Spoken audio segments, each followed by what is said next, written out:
देखिए साहब, आज से 3 दिन पहले मुझे नेशनल ह्यूमन राइट्स कमीशन से एक लेटर आया डेटेड 29/7/2020।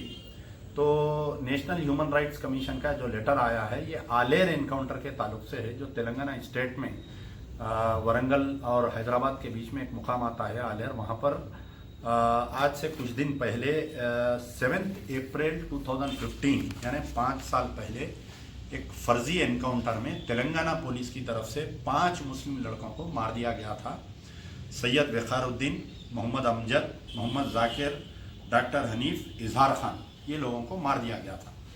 तो जब जैसा ही एनकाउंटर होने के बाद में कुछ ही यानी 1 घंटे 2 घंटे के बाद में सोशल मीडिया पे एनकाउंटर की तस्वीर आई।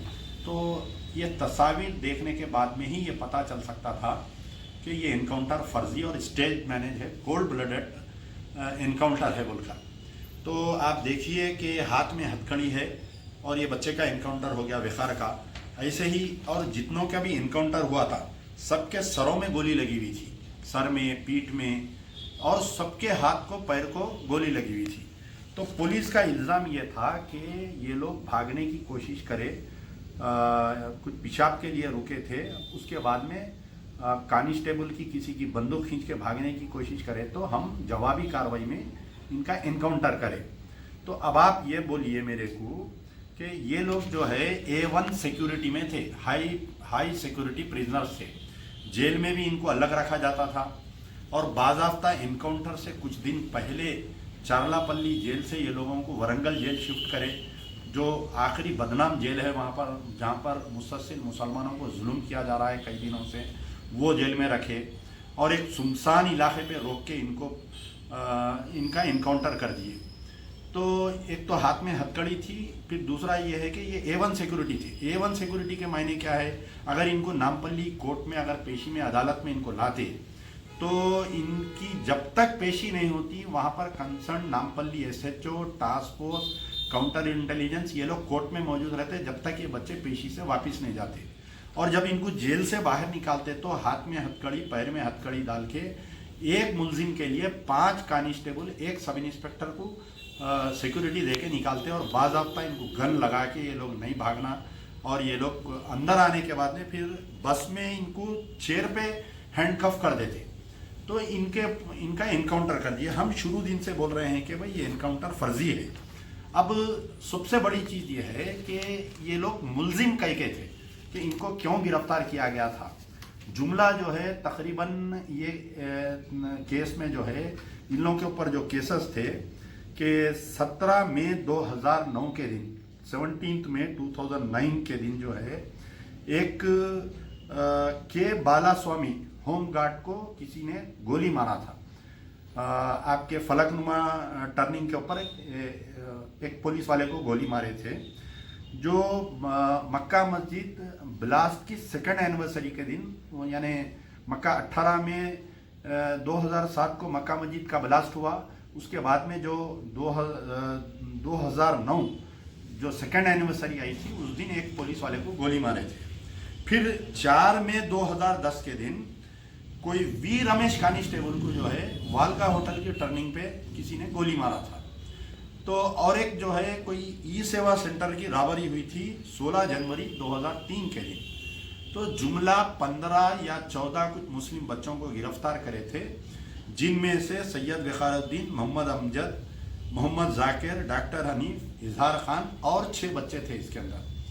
तो इनके ऊपर ये इल्ज़ाम था कि पहला 17 मई 2009 को के बालास्वामी को मारे और आपके वी रमेश कांस्टेबल को मारे और ई सेवा बैंक की रॉबरी करे। ये 3 इनके ऊपर इल्ज़ाम थे बच्चों पे। और पुलिस की चार्जशीट और पुलिस का ये इल्ज़ाम था, ये कनकटेड स्टोरी थी कि जो मक्का मस्जिद में ब्लास्ट के बाद में जब लोग बाहर भाग के आए थे तो पुलिस जो फायरिंग की थी, पुलिस की फायरिंग में जो 8 आदमी मरे थे, उसका बदला लेने के लिए ये लोग पुलिस वालों को मार नहीं बोल के ऐसा पुलिस की एक कहानी बना के जुमला 15 बच्चों को गिरफ्तार करे, जिनमें ये 5 लड़के भी थे जिनको एक फर्जी एनकाउंटर में मार दिए। मारने से कुछ दिन पहले इनको चरलापल्ली जेल से निकालकर थोड़े दिन चंचलगुड़ा जेल में रखे, फिर उसके बाद में वरंगल जेल में रखे। जब इनको वरंगल जेल में लेकर गए तो सैयद वक़ारुद्दीन के वालिद जाके अदालत को बोले, अदालत से रुजू है, हाई कोर्ट से और लोअर कोर्ट से रुजू होकर बोले कि मेरे बच्चे का फर्जी एनकाउंटर में मारने की प्लानिंग है पुलिस की, लिहाजा मेरे बच्चे की जान का तहफ़्फ़ुज़ किया जाए। कई दिन तक इनको पेशियों को नहीं ला रहे थे। अब ये जो 3 केसेस में ये लोग मुलजिम थे, तो सबसे बड़ी बात यह है कि किसी को ये पॉइंट नहीं मालूम कि 38 विटनेस जो है हॉस्टाइल हो गए थे। अब यहाँ पर जो पुलिस कंकोटेड स्टोरीज बना के जो बच्चों को, ये ऑक्टोपस वाले, ये काउंटर इंटेलिजेंस, ये जो भी पुलिस के शोबे थे, आपके आंध्र प्रदेश पुलिस का जो शोबा था, बाद में जो स्टेट अलग होने के बाद में जो तेलंगाना गवर्नमेंट में ये पुलिस वाले आए थे, अगर फर्ज करिए ये बच्चे बाइज्जत बरी हो जाते तो जो पुलिस वाले फर्जी कहानी बना के जो बच्चों को गिरफ्तार करे उनकी नाक काट देने की हालत हो जाती थी। तो अपनी ये जो फर्जी स्टोरी बनाए उसको कामयाब करने के लिए बच्चों की जबान बंदी कर दिए, इनका इनकाउंटर कर दिए, पूरे 5 के 5 बच्चों को आलेर में मार दिए। अब जब इनकाउंटर होने के बाद में हम सबसे पहले जो है स्टेट ह्यूमन राइट्स कमीशन, उस वक्त के स्टेट ह्यूमन राइट्स कमीशन से हम रुजू है, तो स्टेट ह्यूमन राइट्स कमीशन उस वक्त की जो गवर्नमेंट थी, हमारे के चंद्रशेखर राव साहब जब दबाव में, यानी जब चेयरमैन नहीं था, चेयरमैन का टर्म एंड हो गया था, हम स्टेट माइनॉरिटी कमीशन से हमारे आबिद रसूल खान साहब से हम रुजू है, बेचारे 2 साल रहे लेकिन आलेर एनकाउंटर की कोई रिपोर्ट नहीं पेश करे। फिर हम मजबूरन हो के क्या हुआ कि एक मरतबा ये यहाँ पर हैदराबाद को जो है नेशनल ह्यूमन राइट्स कमीशन का बेंच आया था यहाँ पर। तो उस वक्त के जो चेयरमैन थे जस्टिस के.जी. बालाकृष्णन, तो मैं ये जितने आलेर एनकाउंटर में मरे उनके अफराद ख़ानदान को हम ले जाकर उनसे मुलाकात किए। मुलाकात करके उनको के.जी. बालाकृष्णन साहब को पूरा समझाए थे कि साहब ये पूरा फर्जी एनकाउंटर है, आप हमारी दरख्वास्त को नेशनल ह्यूमन राइट्स कमीशन में सबमिट करते हुए इसके ऊपर सुनवाई करें। तो हमारी दरख्वास्त सबमिट होने के बाद में ये जो है हमारी दरख्वास्त सबमिट हुई। सबमिट होने के बाद में नेशनल ह्यूमन राइट्स कमीशन एक ऑर्डर पास किया है। क्या ऑर्डर है वो कि ये एनकाउंटर में जितने लोग मरे हैं उनको सबको फीकस 5 लाख रुपए दिया जाए। तो यानी एनकाउंटर में मरने वालों को 5 लाख रुपए देना खुद ये बात का इजहार कर रहा है कि ये एनकाउंटर फर्जी है। ये नेशनल ह्यूमन राइट्स कमीशन का ऑर्डर है, ये इसमें क्लियरली मेंशन है।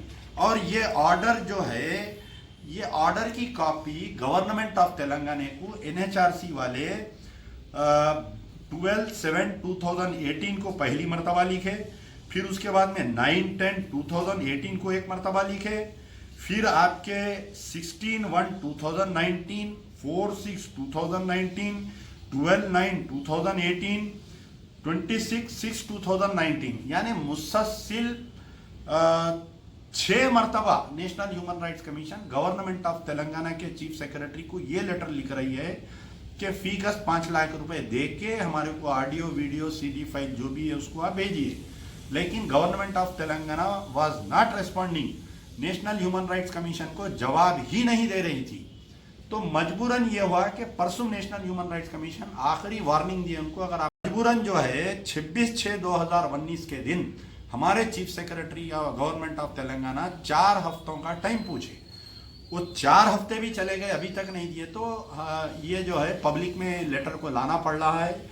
और हमारा मुतालिबा है कि क्योंकि तेलंगाना बनने के बाद में मुसलमान को सेकुलर समझ के वोट दिए, हमारे बच्चों को मारने, इनकाउंटर करने हम वोट नहीं दिए, हमारे इबादत गाहों को तोड़ने हम उनको वोट नहीं दिए।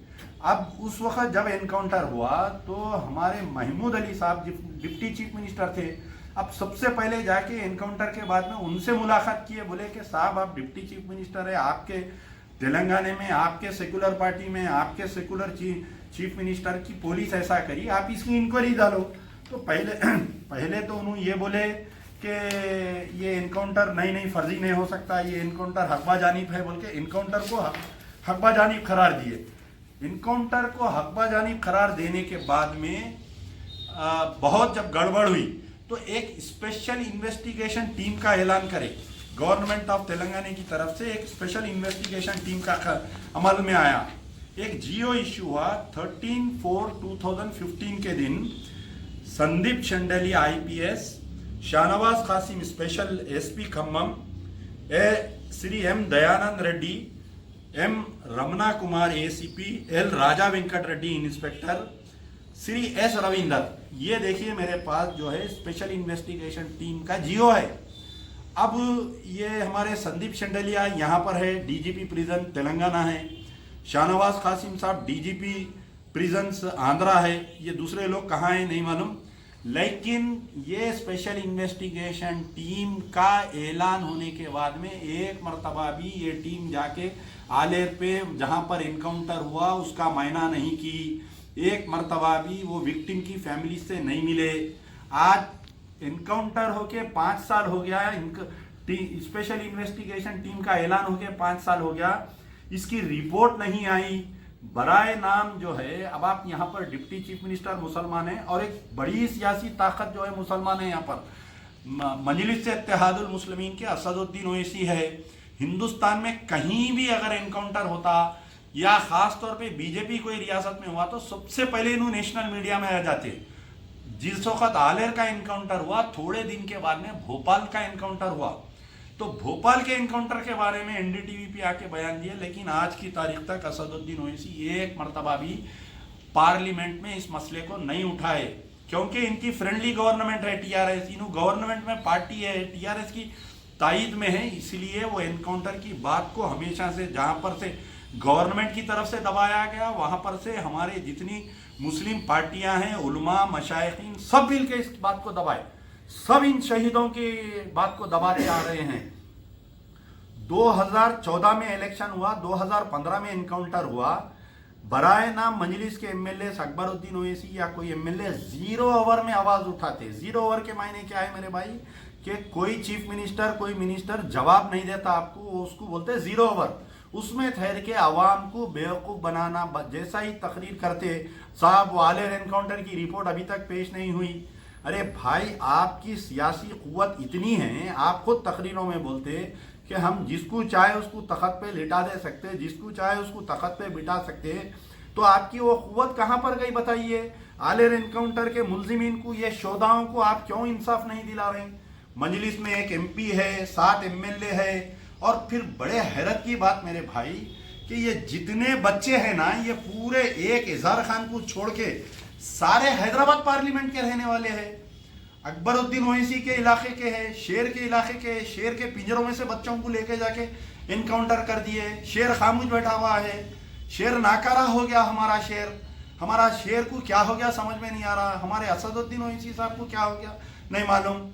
2015 में इनकाउंटर हुआ, 2018 में जब असेंबली इलेक्शन आया मेरे भाई, ये लोग जाके फिर टीआरएस की तायद करें। इनकाउंटर के ऊपर नहीं पूछे चीफ मिनिस्टर को, हम आपकी तायद करते हो। इनकाउंटर के ऊपर जितने पुलिस वाले थे सबको एकदम बीजेपी रियासत, नरेंद्र मोदी चीफ मिनिस्टर है, वहां पर इनकाउंटर हुआ तो पुलिस वालों को गिरफ्तार करे। इशरत जहां का इनकाउंटर में पुलिस वालों को गिरफ्तार करे, 38 पुलिस वाले अंदर जेल में है। सोहराबुद्दीन एनकाउंटर में तकरीबन 40 पुलिस वाले अंदर है, लेकिन यहाँ पर नंबर 1 चीफ मिनिस्टर मजलिस इत्तेहादुल मुस्लिमीन की तायदी हुकूमत टीआरएस में यहाँ पर एनकाउंटर होता तो केस तक दर्ज नहीं हुआ। 302 केस आज तक दर्ज नहीं हुआ। ये हालत वहां पर तेलंगाना के मुसलमानों की हुई। और एक बड़ी हैरत की बात मैं आपको बतला रहा हूं कि ये जो बच्चों पे 3 केसेस जो थे, जो वाकया जो केसेस थे, जो बाला स्वामी को मारने का केस था, 14 सितंबर 2016 को अक्विट हो गए, यानी एडिशनल एमएसजे ये बच्चों को बाइज्जत बरी कर दिया। जो मर गए सो वालों को भी बाइज्जत बरी कर दिया, उनके साथ और 6 थे, वो 6 बच्चों को भी बाइज्जत बरी कर दिया। वी रमेश कांस्टेबल को मारने का जो इल्जाम था 31 मई 2017 को 8th एडिशनल एमएसजे, वो केस में से भी बाइज्जत बरी हो गए। और आपके ये जो ई सेवा रॉबरी केस था 8th एडिशनल एमएसजे 7/7/2017 को जजमेंट आया, उसमें से भी बाइज्जत बरी कर दिया। यानी जो 6 जिंदा है उनको बाइज्जत बरी कर दिए, जो 6 मर गए उनको, अगर ये लड़के जिंदा रहते तो ये तीनों केसों में से बाइज्जत बरी हो जाते। किसने इख्तियार दिया पुलिस वालों को ये फर्जी एनकाउंटरों में हमारे बच्चों को मारने का? अगर अदालत ये फैसला करती कि इनको 4 मीनार के दामन में लग जाके फांसी दे दो, आप फांसी दे देना था, हमको एतराज नहीं करते अगर अदालत का फैसला रहता तो। ये पुलिस को कहां से कानून हाथ में लेना सीखी, बताइए आप।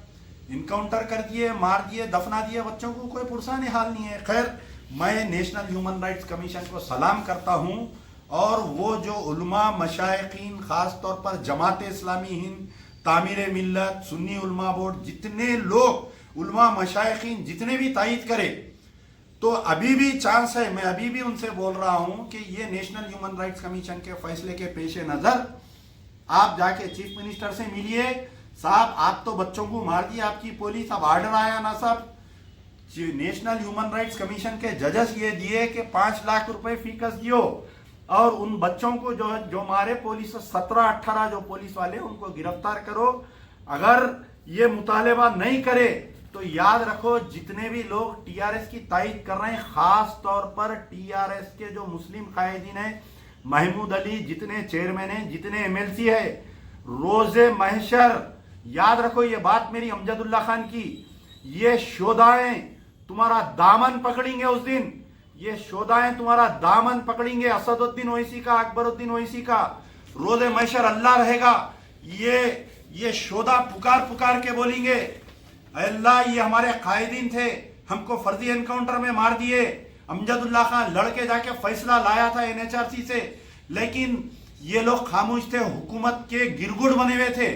तो आप अपनी रोजे महशर जवाब देना है। याद रखिए चीफ मिनिस्टर साहब, आपने एनकाउंटर करवाया, आपको भी औलाद है, असदुद्दीन ओवैसी आपको भी औलाद है। थोड़ी देर के लिए आंख बंद कर सोचो कि ये बच्चे अगर मेरे होते, अगर मार देती पुलिस फर्जी एनकाउंटर में, तो क्या असदुद्दीन खामोश बैठते, क्या केसीआर खामोश बैठते, क्या महमूद अली, आपको भी एक लड़का, एक चश्मो चिराग है, अगर उसका एनकाउंटर होता तो तुम खामोश बैठते? बताओ, किसने इख्तियार दिया पुलिस को? अदालत फांसी देती, अमजदुल्ला खान मानता उस बात को, अपील पे जाता हाई कोर्ट को, सुप्रीम कोर्ट पे अपील पे जाता मैं, लेकिन किसने तुमको इख्तियार दिया? आज भी मजलिस बचाओ तहरीक का स्टैंड जो पहले था, आज भी वही है, फर्जी एनकाउंटर है।